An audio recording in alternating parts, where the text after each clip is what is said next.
Hello, I am Enrique Barra, and in this video we are going to see the Redux lifecycle and API.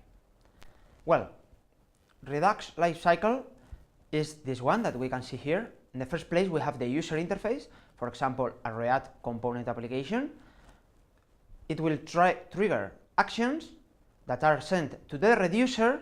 The reducer will update the store, and the store contains the state that will define a new user interface in case something changes. And we will start again and again. Let's see the different elements of this Redux architecture one by one, starting with the state and then continuing with the actions, reducers, store, and the API. Well, the state. The state is just a JavaScript object that defines what we need to know to render our application. That's simple. For example, a to-do list, a to-do app, we have the list of the items and a visibility filter. So we can create a state like this one here, an array of to-dos and a visibility filter. With this information I can render this page or application. Well, remember that the state is immutable. The only way to modify the state is emitting actions, okay, or triggering actions. That will be what the user interface does. An action is just a JavaScript object that describes what changed, what happened, either on the user interface or on the server. For example, a new message on the application, on the chat application, or a click on a button. Okay? The action has a type that is a string, and then more attributes, more information, more data, but at least a type. So these are three examples of the three things that we can do in a to-do list application. Usually, actions are created with action creators that are just a function that will return this action. This is for simplicity. Okay, so we have state and actions. What about reducers? Reducers are pure functions that will apply these actions to the previous state and will return the next state. That's why they are pure functions. They only have arguments and will return always the same. They are very easy to test, so for the same arguments they will always return the same. Okay, so our functionality will be very tested, very predictable. What we cannot do inside a reducer, we can't modify the arguments, we can do any side effect such as AP call. We can't call a non-pure function, for example date now or random. Why is this? Because for the same entry, for the same params, we have to get the same output. If we call date now or math random, it won't get the same output for the same input.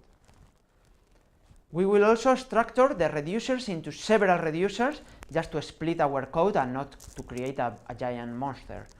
We will be very easily able to combine them. For example, this is just a reducer. The structure will be, we receive the state, the previous state with a default value, and the action. And we will have a switch depending on the action type with several cases. A real example of the to-do list app, a reducer that will receive the array of actions or items, and will have these actions. In the switch, these action types, add to do or toggle to do. In the add to do case, we take the state and we concat a new item, and the toggle to do, we iterate the state with a map, and we will try to know which one changed and change it and return the result. And if it's another kind of action, we will return the state that we received. This is always done this way. We have a default case that we return what we received. Okay, this is just one example of a reducer. Finally, the store. The store is just an object that joins the state and the reducers.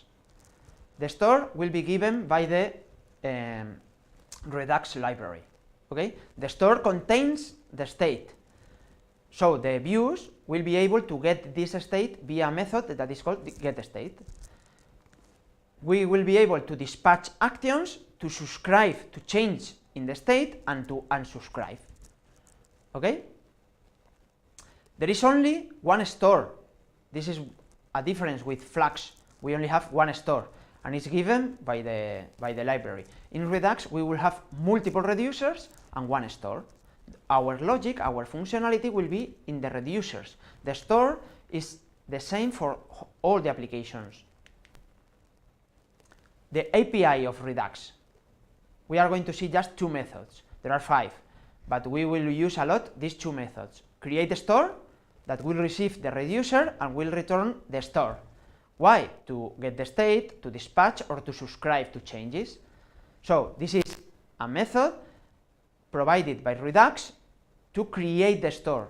As I told you, Redux is the one that is giving us the store. We will have to do our application logic into the reducers. And I also told you that we will split our code into different reducers. How do we combine them? With this other method that is called combine reducers, that will receive the different reducers that we have, and each one of them will treat a different part of our state. In this example, we combine the reducers where we have a user reducer, a product, a current product, and a card. Each part, one of them will treat a different part of our state. And this method will return a root reducer, that is one reducer that we will pass to create a store. And finally, we have 3 other methods to apply a malware, to bind action creators, or to compose. You can see more about them in this URL here. What about the unidirectional data flow that Flux proposes and fosters? Well, Redux fulfills it. We have the view that will dispatch actions, or the server can also dispatch actions, and they get to the reducers where the logic is, where the functionality is, that will notify the store, and will change the state, that will notify the views, that will get the state from the store and will update. And if something again changes, the same process one and again. How does it compare to Flux? Flux versus Redux? Well, Redux is just an implementation of Flux, but with some differences. In fact, it's the most used implementation of Flux. Flux is the architecture, and Redux is just an implementation with these slight differences. The main difference is here, as you can see. In Flux, we have dispatcher and stores, multiple stores, that is where the logic is, and in Redux, we have reducers, that is where the logic is, and then one store.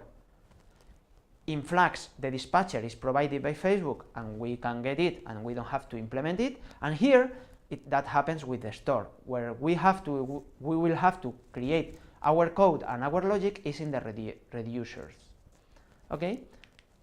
So thank you very much, and see you in the next video.